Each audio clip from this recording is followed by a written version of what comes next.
Welcome to This Week in Williamsburg. I'm your host, Rebecca Suerdieck, curator of archivewilliamsburg.org. Now journey back in time with me.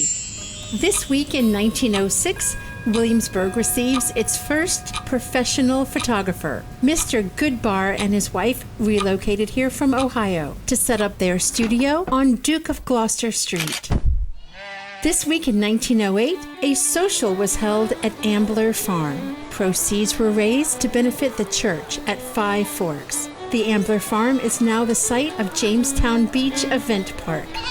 Anecdotes from this history series come directly from the Virginia Gazette newspapers, printed between 1893 and 1925. You can find stories like this and more at archivewilliamsburg.org.